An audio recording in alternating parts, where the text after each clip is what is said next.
Boa noite, na paz do Senhor, meus queridos irmãos. Mais uma vez estamos aqui no Review para poder falar um pouquinho da mensagem deste sábado, né? Está aqui junto com a gente o pastor de jovens da nossa igreja, o pastor Fernando, né, Fernando? Amém. Vamos aqui poder falar um pouquinho mais sobre a palavra de Deus, né? Usando Sim. como tema a mensagem do que nós estudamos hoje, né? Estamos falando da série de mensagens que fala sobre novos começos. E o pastor Rivaldo trouxe a mensagem com o tema Ana, um novo começo através da oração. Então, vamos lá, tem bastante assunto para a gente falar hoje, Sim. né? Tem coisa Sim. boa, a gente vai estar falando sobre oração, né? Tem sobre a bastante. necessidade da oração, Sim. sobre o poder da oração e sobre o resultado da oração, né? Então, Sim. acho que é uma mensagem que realmente precisa ser levada aos nossos corações, né? Sim. Queria até comentar, Douglas. Primeiro, paz do Senhor aí a todos os irmãos, né? E eu queria comentar algo que, assim, essa série, né? Que o pastorado colocou aí pra gente iniciar o ano, né? Como novos começos, né? E aí esses novos começos, né? Para que a gente se prepare, para que a gente encare como esquecer, às vezes, coisas do passado, né? Deixar para trás, para que novos começos eles se iniciem. E a oração que ele colocou nessa mensagem de hoje, né? Até com o tema aqui da oração de Ana, né? É algo sincero do coração dela ali. Mas assim, para o começo do ano, a gente já iniciar olhando para a oração, né? A importância da oração para um novo começo, eu achei muito, vamos dizer assim, importante para nós, né? Para a gente como igreja, para a gente pensar nisso, né? Porque a oração, ela é muito importante para que a gente coloque todo o nosso ano diante disso, né? A nossa vida, né? As até, nossas né? súplicas, As súplicas, a vida muito legal. de quem está próximo da gente, né? O pastor comentou, né? Na abertura da mensagem, ele fala que a oração é se comunicar com Deus, né? Então, é falar com Deus, né? É você poder realmente expressar, e a gente vai estar falando um pouquinho de cada ponto aqui, o que Ana fez, né? O exemplo da Ana, da oração dela, mas a oração em si é um ato muito simples, né? Mas extremamente poderoso. Verdadeiro, ou seja, né? É o poder de eu me comunicar com Deus. O eterno. É fantástico quando a gente pensa nisso, demais, né? é demais. E você falou aí do que o pastor colocou, ele deu até uma chamada ali no começo, né? Quem se não assistiu, assiste aí a pregação de hoje. Mas o pastor, ele deu uma chamada. O que a gente está fazendo aqui, né? O que é esse lugar? Casa de oração, lembra? Casa de oração. Então você aqui é uma casa de oração, não é um lugar onde você veio aqui para conversar com outra pessoa. E até deu uma chamada na gente ali, lembrando ali o que a gente para a gente ter atenção tá fazendo, sobre isso, né? O que de fato nós estamos fazendo aqui, sim, né? Sim. E é interessante porque quando a gente vê, e ele comentou sobre isso também, né? No texto dos evangelhos aí em Mateus, né? Mateus 5, 6 ali, tem o Sermão do Monte, que é dividido em várias partes, né? Sim. E em especial, Jesus fala sobre a oração e sobre uma vida de oração. Então, é interessante pensar, né? A gente estava falando um pouquinho antes aqui, eu e você, né, Fernando? E pensando um pouco sobre tudo isso, né? Mas olha que interessante, né? Tem alguém mais conectado com Deus do que Jesus, né? É impossível, porque ele também é Deus, é triuno, né? Sim. Ele, o Espírito Santo e o próprio Deus são um Deus único, triuno. Então, o que um pensa, o outro também pensa. Então, olha que coisa maravilhosa. É grandioso. E ainda assim, o que Jesus fazia nos momentos mais difíceis dele? O que a gente vê na Bíblia, Fernandão? Ele se retira, cara, para buscar o Senhor. Né? De oração. O próprio Deus, né? Mesmo ele se fez carne, estando aqui entre nós, né? Ele se retirava para buscar o Senhor, ele se retirava para estar em conexão com o Pai, assim, né? Então, e nós Fantástico. que pequeninos que somos aqui, criaturas, né? Como viver sem oração? Não tem como. Não tem como. É grandioso mesmo. E até como o Douglas comentou aqui no Sermão do Monte, acho que é legal a gente ler até, né? Sim, Douglas, você tem a passagem aí? Tem Mateus 6 aqui, versículo 6, né? Ele coloca aqui: mas quando você orar, vá para o seu quarto, feche a porta e ore ao seu pai, que está em secreto. Então o seu pai, que vem em secreto, o recompensará. Quando orarem, não falem por falar, mas como faz os gentios, pois eles pensam que por muito falar serão ouvidos. É grandioso, né? Grandioso demais, né? É o poder da oração, né? Sim. E como tudo no Evangelho mostra, né? Cada movimento de Jesus, ele faz para que sirva de exemplo. Então, tudo que Jesus faz, ele faz para que a gente possa fazer de exemplo. Sim. Por isso que o nosso alvo é Jesus Cristo, porque ele é o nosso exemplo maior. Sim. E ele tinha uma vida com Deus de oração. Sim. Fantástico. Sim. É grandioso. É grandioso. Partindo agora aqui para a nossa mensagem, né? Senão mensagem a gente vai longe aqui, é tão grande, né? Dá pra gente... Mas assim, o contexto é interessante porque Ana, na verdade, é a segunda esposa, né? Eucana?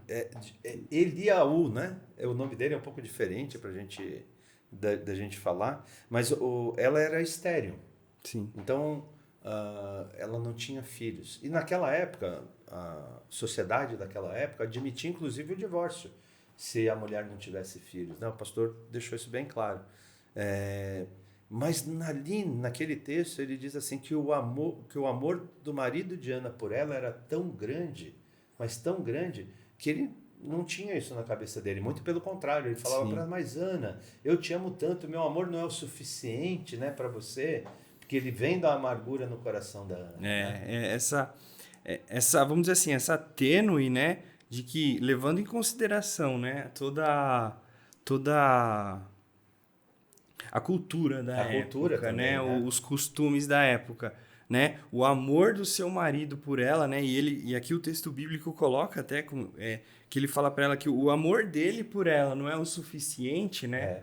Ele pergunta, né? Ele pergunta assim, e até um papel do marido, né, acalmando a sua esposa, e assim, o meu amor por você não é o suficiente, né?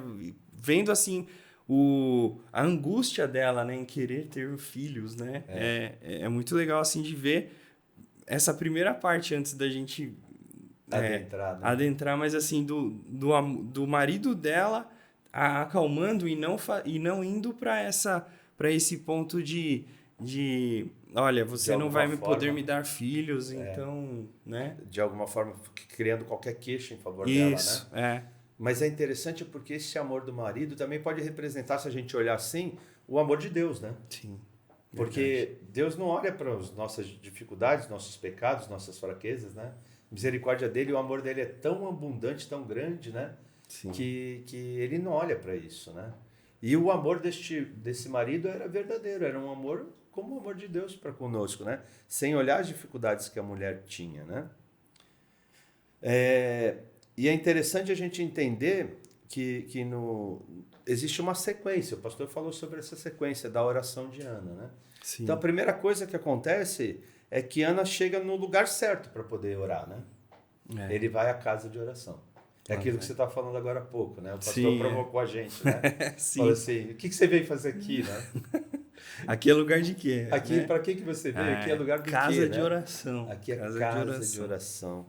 E aí a gente vê nesse texto exatamente esse exemplo de Ana. E ela levando isso a sério, né? Levando de verdade a sério, né? Ela se desloca para chegar ali, né? Ela vai sabendo que ela quer chegar na casa de oração, ela quer falar com o pai. Ela tem um propósito, né? Sim. E ela sabe aonde ela tem que ir, né? Sim. Isso é importante até para a gente entender que muitas vezes, né? Olhando para a própria... Muitas vezes as pessoas olham para a igreja, né, e falam, mas será que precisa da igreja? Né? Mas quando a gente olha aqui, a gente vê que será que a gente não precisa de uma casa de oração, né? Para encontrar com Deus e estar com Ele também, né? A gente já leu aqui no Evangelho, já né? Está claro, né? Já está claro. Vai para o seu quarto, fecha a porta, né? É verdade. Mas a gente está falando da oração de Ana, né? Como um exemplo aí, né? Pra gente tomar. E ela, que nem você colocou, né? Poxa, ela vai até lá, ela se desloca, ela vai até aquele lugar para se colocar diante do Eterno, do Senhor. É verdade. Né? Para apresentar as súplicas dela ali, né? Eu acho que, não sei, a gente continua andando um pouco assim, a gente vê assim que ela coloca as suas súplicas de forma reverente, assim, né? reverência, Reverente, né? isso, de forma reverente ali, né? Com a cabeça baixa, né? É verdade. Ela chega na casa de oração, tá ali contrita, aí ela vem de forma reverente, ou seja, ela tá ali, e a gente sabe, né? A igreja, o amor pelo próximo é enorme, então a gente gosta, né? Encontrar o irmão. Encontra o irmão, conversa um trocar pouquinho, uma ideia. né? A gente, né? Sim. Mas olha como é importante, né? A gente ter esse entendimento que na casa de oração a gente tem que ser reverente. Ana está nos dando esse exemplo, né? Da reverência. Tem razão. Ela também, além de reverente, né? O pastor destacou aqui que ela é humilde, né? E o que significa humildade nesse caso, né? Ele não está falando sobre as posses de Ana, né? Sim. Mas ele tá dizendo assim como ela chegou, como o coração dela estava. Ou seja, ela se mostrava totalmente dependente de Deus. Sim. Essa dependência é a verdadeira humildade, né? Sim. Se a gente olhar. Não não mostra o que eu tenho, não tenho, não tem a ver com isso. Tem a ver realmente assim, eu sei que eu sou dependente de Deus, né? Porque eu sou humilde o suficiente para entender isso. Porque todo o restante não vale de nada. Nada. Né? Sabe, existe a igualdade, né? Entre nós perante o Senhor, que a diferença não é o que eu possuo mais do que o Douglas. Não né? O que eu sou mais, um cargo que eu tenho a mais. Não é isso. Né? E essa humildade que Ana ela coloca aqui, né? De forma assim, de se colocar diante do Senhor, saber que depende dele, né? É grandioso. A gente é um exemplo pra gente. Total, né? A gente precisa, né, se colocar dessa forma, assim, diante do Senhor. Principalmente em nossas orações, né? Principalmente nas dependente dele, trazendo a minha súplica ao Pai, né? Entendendo essa dependência, né? Sim. Uma outra coisa que tem destaque aqui, né? É que Ana assumiu um compromisso com Deus. Quando ela começa a oração, né, ela fala sobre a necessidade dela, mas ali ela faz um voto com Deus. Ela faz um voto. E ela fala assim, Senhor, se tu me deres o desejo do meu coração, né? Eu vou entregar ele ao Senhor. Né? Além da questão, sabe, a gente está falando aqui, né, da sinceridade dela nessa oração, né? Mas também a gente pode ver assim, ela está sendo sincera em sua oração e ela está entregando tudo. Tudo. Né? Afinal, assim, o que uma mulher que não pode ter filhos, o que ela mais vai... É perigoso até ela mais amar ao seu próprio filho do que ao Senhor. É verdade. Né? A gente sabe que, às vezes, quando a gente começa a falar sobre o amor, estudar sobre o amor aqui, né? O pastor sempre tenta colocar aqui, a gente tem que amar o Senhor sobre tudo, né? E o filho é algo que primeiro ele mexe com toda a sua vida. Eu posso falar isso com prioridade. O Fernando vai ter daqui a pouquinho... Mês que vem deve estar chegando aí, se Deus quiser, a neném.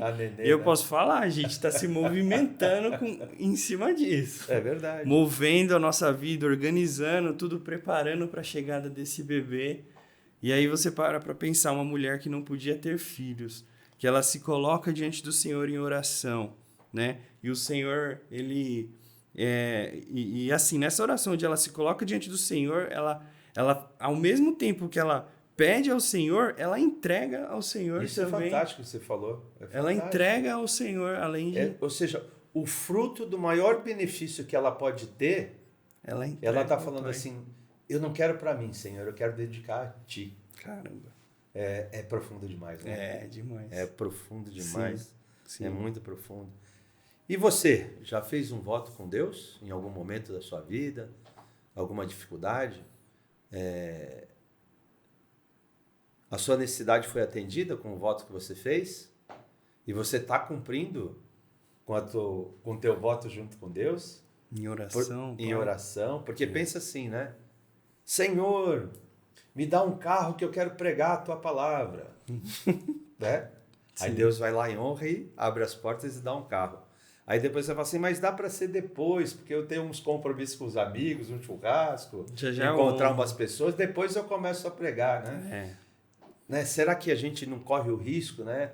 E isso o pastor colocou, né? Ele falou, será que nós estamos cumprindo com os votos que a gente coloca perante Deus, né? As suas promessas, né? As nossas será que a gente está se promessas, colocando, né? Fidelidade, né? Ali, realmente.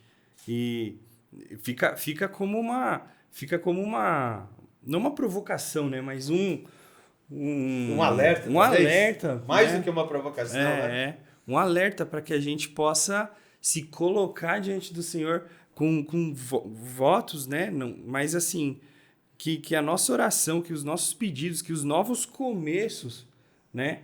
Sejam diante do Senhor, colocando a nossa súplica mesmo em oração ao Pai, né? Porque se a gente para pensar, né, Douglas? Poxa, nós somos criatura. Ele é né? o Criador. Né? A nossa diferença com o Pai, ela é enorme. Ela é gigantesca. Nós dependemos dele. E ele manda o Filho dele para que a gente possa ter acesso na nossa oração. O Espírito Santo ali intermediando através de Cristo, né? Na nossa oração. Se a gente se coloca nesse lugar, sabendo de tudo isso, né? Eu quero fazer um novo começo, mas um novo começo para te adorar. Verdadeiramente. Igual a Ana fez. Eu quero um filho, Senhor, mas que esse filho eu dedico ao Senhor. Que as minhas súplicas, que as minhas necessidades também sejam em prioridade, na verdade, né? Para adorar o Senhor. É verdade. Né? Para a glória dele. Porque a gente tem que tomar cuidado para não serem súplicas também supérfluas, né? Vazias, né? Coisas para encher o ego. Que a gente tá num... A gente tem que tomar cuidado. Tem. Pra carne não dominar isso. Para que a bênção não isso. vire maldição, né? Sim. Você falou, né? E indo mais aqui já para o final, muito interessante, né? O que o pastor colocou, o pastor Rivaldo, ele fala assim, ó. Ana mergulhou na presença de Deus. Então, ali no texto a gente vê assim que ela tá com a boca meio que entreaberta, né? Mexendo os lábios. Aí o sacerdote está olhando para ela assim, e aí tem um comentário até maldoso do sacerdote, né? Será que essa mulher não bebeu alguma coisa, né? Tá de alguma forma embriagada, né? Mas não, ela estava na verdade contrita ali, ela estava numa conexão direta com o Pai, né? Ela estava ali entendendo a presença de Deus na vida dela, né? Como diz outro versículo, né? Ela estava falando com gemidos inexprimíveis, né? Gemidos inexprimíveis. Isso fica tão claro porque o sacerdote olha e pensa coisa errada dela, né? Sim. Porque ela se coloca ali, né? A resposta dela aqui é muito legal, né? Ela coloca assim: não se trata disso, meu senhor. Sou uma mulher muito angustiada. Não bebi vinho nem bebida fermentada. Eu estava derramando a minha alma diante do Senhor. Fantástico, profundo demais. É grandioso, né? A resposta dela, assim, é direta, humilde. Né? E traz uma lição para a gente também, né? A gente está diante de Deus e tal. Se alguém, de alguma forma, a gente está com uma campanha e orando em oração e tal, e a gente escuta uma palavra atravessada desse tipo, será que a gente agiria também da mesma forma, né? É verdade. Não, vamos dizer assim, não perder a bênção. Pois é, né? Mas é tão interessante que essa mulher fala com um poder tão grande, ela está tão conectada com Deus, que o sacerdote escuta isso, cai em si, ele fala assim, me desculpa, né? Ele fica tão claro para ele que ele fala assim, ó, vai em paz, que os desejos do teu coração sejam atendidos pelo Todo-Poderoso, né? Então, sabe o que é. Ele compreendeu, né? Na oração dela, ela sabe o que quer. Na resposta dela, ela sabe o que ela está fazendo ali, né? Exatamente. E a gente precisa fazer isso na nossa oração, né? Porque às vezes você perde o foco e esquece até do que você pediu para o Senhor, às vezes. Mas isso o pastor falou que é interessante, né? Ele fala assim, orar por muitas horas pode ser importante como uma conexão, né? Sim. Mas o mais importante é a mensagem. Sim. Ou seja, o que você está falando com o Pai. Pode ser rápido, pode ser direto, pode ser... Né? E o Pai vai nos escutar. Sim. Ele vai olhar, vai nos escutar e vai atender o desejo do nosso coração. Né? É isso. Fantástico. Amém. Grandioso. Que bom. Muito obrigado, Fernando, mais uma vez. Obrigado, estar aqui com a gente no Review. Foi muito bom. Irmãos, muito obrigado mais uma vez. E não se esqueçam, na próxima quarta-feira, vamos estar novamente fazendo o review do culto e da pregação do nosso sábado, tá bom? Muito obrigado, boa noite para todos. Amém. Deus abençoe. Fiquem com Deus.